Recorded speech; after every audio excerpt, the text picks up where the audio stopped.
बच्चों, अब हम पढ़ाने जा रहे हैं पद संख्या 25।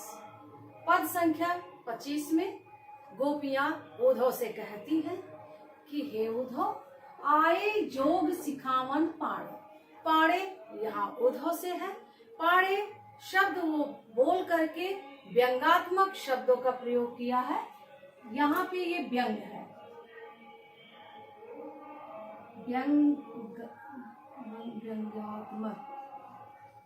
व्यंगात्मक शब्द।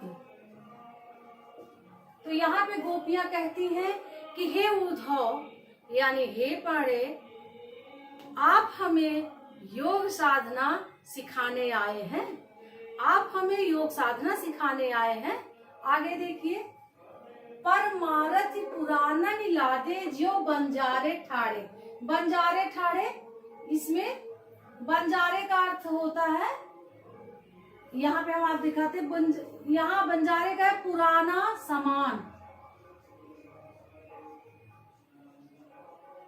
लेकर एक स्थान से दूसरे स्थान तक जाना।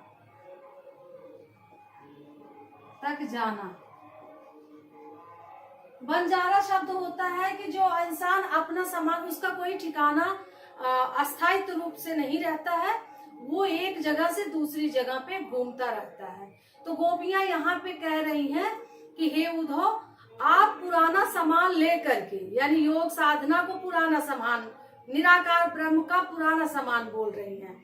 तो ये जो आप पुराना सामान ले करके एक जगह से दूसरी जगह घूम रहे हैं, वो पुराणन लादे। पुराणन का अर्थ यहाँ पे होता है शास्त्र, पुराण। शास्त्र, पुराण, पुराण का तात्पर्य यहाँ पे योग से है, निराकार ब्रह्म से है। तो गोपियां कहती हैं कि आप ये जो पुराणन यानी पुराण, शास्त्र, योग साधना, निराकार ब्रह्म, ये जो लेकर के आप बंजारे की तरह एक जगह से दूसरी जगह आप घूम रहे हैं, टहल रहे हैं, हमारी गति पति कमल नयन की जो सिखाते राणे। हमारी गति स्थिति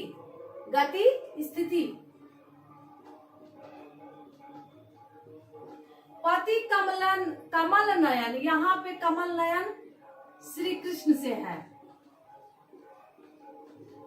कि जोग सिखाते राणे। ये राणे शब्द यहाँ पे आया है। राणे का अर्थ होता है यहाँ पे विधवा स्त्री। विधवा स्त्री, ध्यान दीजिएगा, राणे शब्द है ये विधवा स्त्री। कमल नयन, कमल के समय, ये रूपक अलंकार है कमल नयन में, रूपक अलंकार, ध्यान दीजिएगा, रूपक अलंकार। रूप की तुलना, कमल के समान नयन यानी श्री कृष्ण। तो यहाँ कह रही, हे उद्धव, हमारी गति, हमारी स्थिति कैसी है? पति कमल नयन, यानी हमारे श्री कृष्ण जो हमारे पति के रूप में है। कमल के नयन, कमल के समान नयन वाले श्री कृष्ण हमारे पति हैं।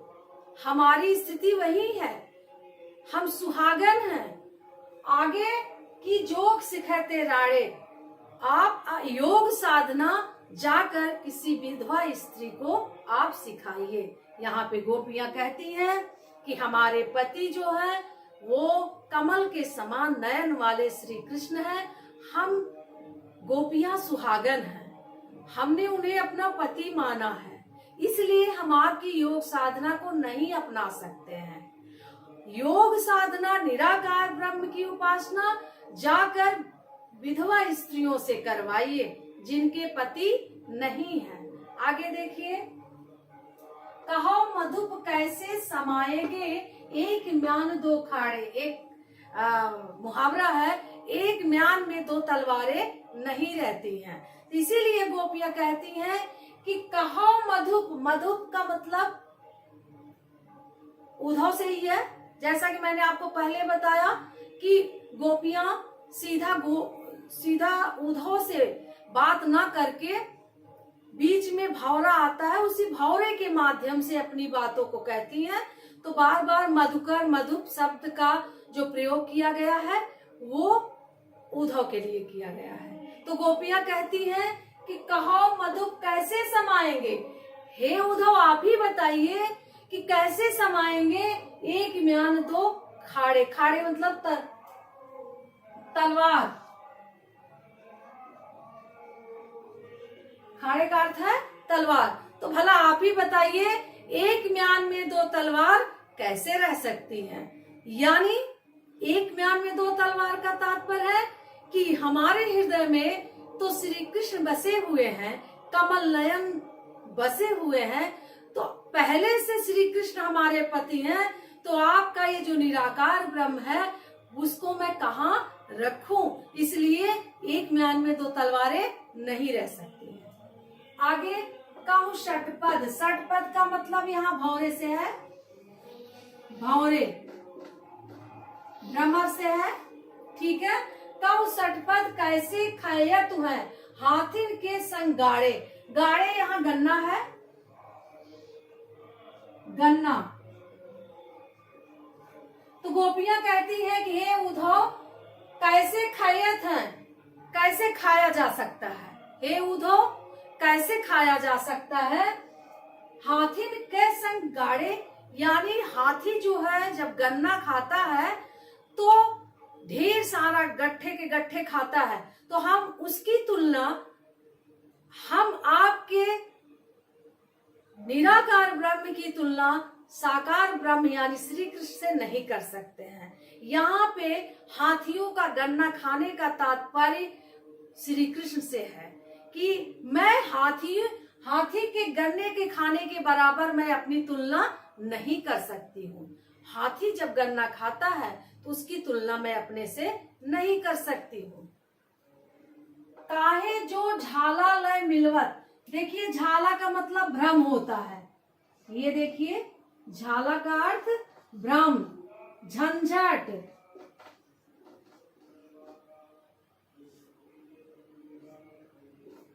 झंझट।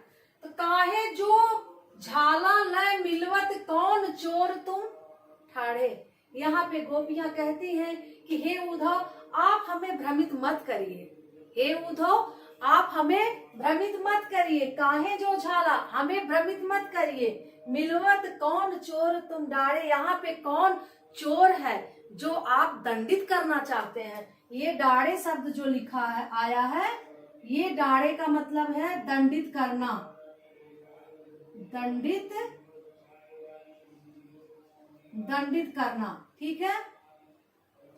तो गोपियां कहती है काहे जो झाला लय मिलवत, हे उद्धव आप क्यों झंझट पैदा, भ्रम क्यों पैदा कर रहे हैं, क्यों झंझट पैदा कर रहे हैं। क्यों कि कौन यहाँ पे कौन चोर है जिसे आप दंडित करना चाहते हैं। डाड़े कौन चोर है जो आप दंडित करना चाहते हैं। और झाला लय मिलवत यानी आप भ्रम उत्पन्न कर रहे हैं। यहाँ देखिए तात्पर्य ये है कि गोपियां ये कहती हैं कि आप निराकार ब्रह्म की उपासना के लिए जो कह रहे हैं कि निराकार ब्रह्म को अपनाएं हम, तो आप हमें ये झंझट मत दीजिए, क्योंकि ना हम उसे देख सकते